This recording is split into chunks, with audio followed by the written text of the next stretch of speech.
The house at the end of Maple Street had stood for 72 years. Its white paint had faded, the porch swing creaked in the wind, and the garden that once burst with roses now wore the colors of wild weeds. Still, every evening, without fail, the porch light glowed softly through the dark, an old habit of Margaret Ellis, the last keeper of the house, the grandmother who never stopped waiting. Margaret had lived there since she was 19.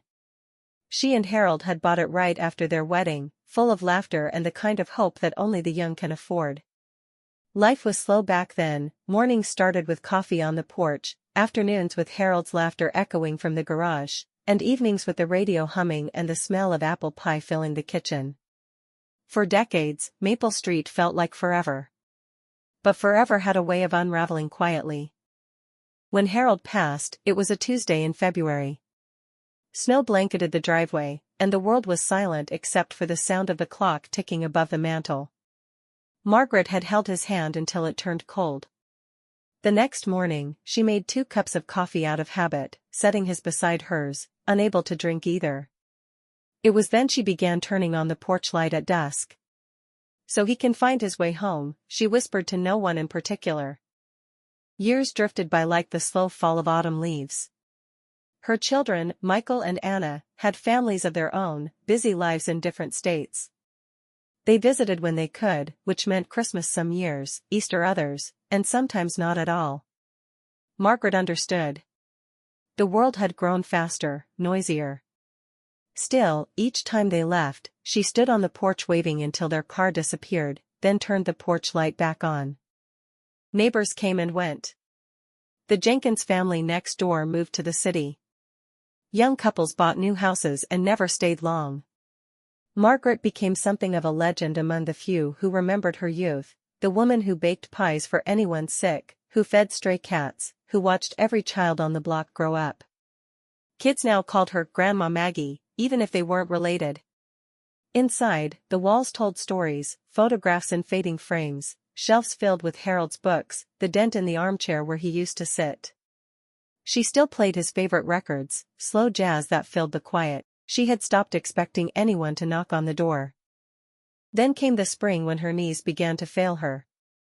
Gardening became a struggle, carrying laundry upstairs felt like climbing a mountain. Still, she refused to move. The house was her heart, her memory. Her son Michael suggested assisted living, but she laughed. "What would I do there? Sit with strangers who don't know my Harold?" Her granddaughter Lily, 15 and full of life, visited that summer. She was different, always on her phone but kind, helping her grandmother with groceries and listening to her stories. Margaret adored her. One evening, they sat on the porch watching fireflies. "Grandma," Lily asked, "why do you always keep the porch light on?" Margaret smiled softly.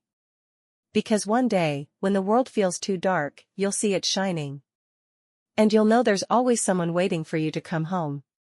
That sentence lingered in Lily's heart for years. Autumn came early that year, painting the trees golden.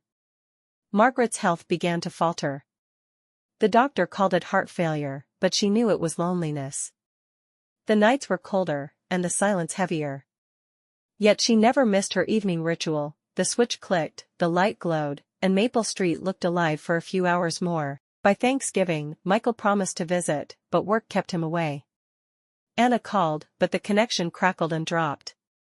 Only Lily came, traveling by bus from college against her parents' wishes.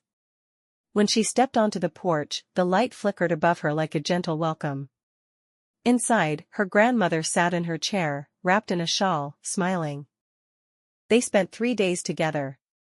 They baked apple pie, watched old black and white films, and went through Harold's letters from the 1960s. Margaret told her stories about love that survived through distance and war, about the courage to stay soft in a hard world. On the last night, they sat on the porch again. The light above them hummed faintly. "Promise me something," Margaret said quietly. "Keep the light on when you love someone, even if they can't come home right away. It helps them find their way." Lily nodded, holding her hand. "I promise." When Lily left Sunday morning, Margaret waved from the porch, her silhouette framed by the warm glow. The light stayed on long after the car disappeared. That night, the neighbors noticed the porch light shining brighter than usual. By morning, it was still on. And by noon, when no one saw Margaret collecting her mail, they called Michael. He arrived the next day to find the house quiet. His mother lay peacefully in her chair, hands folded, her face calm, as if she had merely fallen asleep waiting for Harold. The porch light was still burning. At her funeral, the whole neighborhood came. Old friends, children she once cared for, the mailman who'd known her for decades, they all stood beneath that same porch light, now kept on by Michael. Lily placed a small note in her grandmother's hand before the casket closed. "I'll keep the light on, Grandma. Always." On quiet evenings, when fog rolled down Maple Street, some swore they saw an old woman sitting on the porch, rocking gently, her eyes turned toward the road, as if waiting for someone to come home. And every year, on the anniversary of Margaret's passing, Lily would drive by after dark. She'd slow down at the end of Maple Street and smile at the glowing light, whispering into the night, "I'm home, Grandma." The porch light would flicker softly, like a heartbeat answering back. The Last Porch Light is a story about love that endures beyond time, about the small gestures that keep memory alive. In the end, it's not the walls or the house that hold us together, it's the light we leave behind for those who come after us.